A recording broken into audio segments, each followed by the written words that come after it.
that's the content of Job, but that does not explain why Job was written.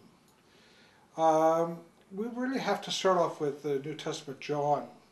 John says, in the beginning was the Word was with God, the Word was God. All things that were made for Him and by Him. The Word became flesh and dwelt among us, and we did not recognize Him. You see, what the Jews were looking for, they were looking for a Messiah, which the Old Testament taught.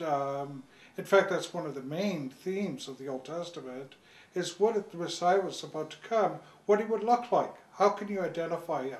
And this is where Job comes in.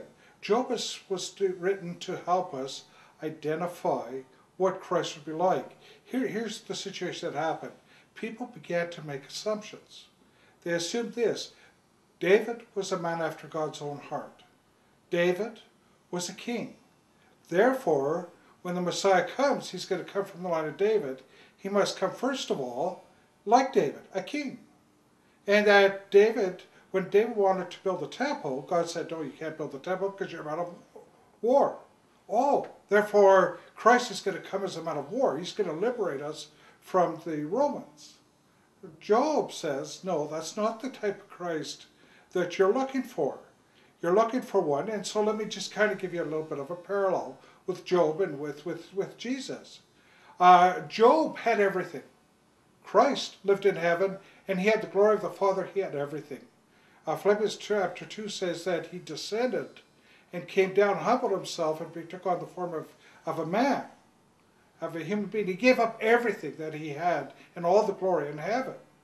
Well, that's what happened to Job. Job had all of this glory. He had everything going for him, and then all of a sudden, everything was snatched away.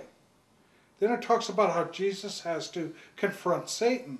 Satan was a major part in the life of Christ. We see him time and time again. The same thing happens with Job. You know, Satan is involved in all of this. And Job begins to, three friends come, and they kind of betray his trust. Judas comes to Jesus and betrays his trust. The three friends put doubt into Job's mind, and Job says, no, I'm not guilty. What is happening to me is unfair. And people, this is really what it's about. It was unfair to Job. And what was going to happen to Christ, the beatings, all of the ridicule, the accusations against him, all of those things are unfair. So what Job did is he cried out to God and he said, God, why will you not hear my case? Jesus went into the garden. 3 times he appealed to the Father. Why will you not hear my case? Job finally accepts the silence of God. Jesus accepts the silence of God. God turns his back on Jesus in order for Jesus to become sin. God cannot look upon sin. And in the same temptations, Satan took Jesus in and gave him the temptation of taking over the whole kingdom. Job was also faced with the same temptations. Satan said, curse God and die. In other words, do what it is that I want you to do.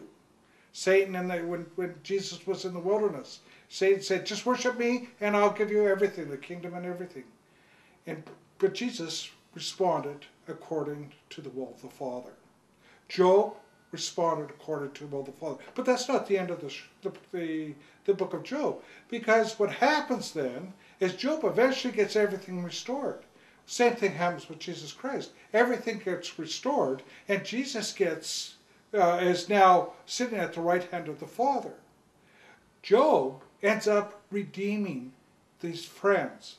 Jesus ends up redeeming the world. God says to the friends, look, you are guilty here. Not Job, but you are guilty. And unless Job intercedes for you, you'll die. And that's what Jesus is telling us too, and God, the Father, that unless Jesus intercedes on our behalf, takes upon our sin, we die. And so Job is to teach us what to look for in the Christ. Just one side note. There is a mystery in the second coming of Christ. And the book of Revelation is to try to show us exactly what that is, so that we don't come with preconceived ideas and miss him a second time.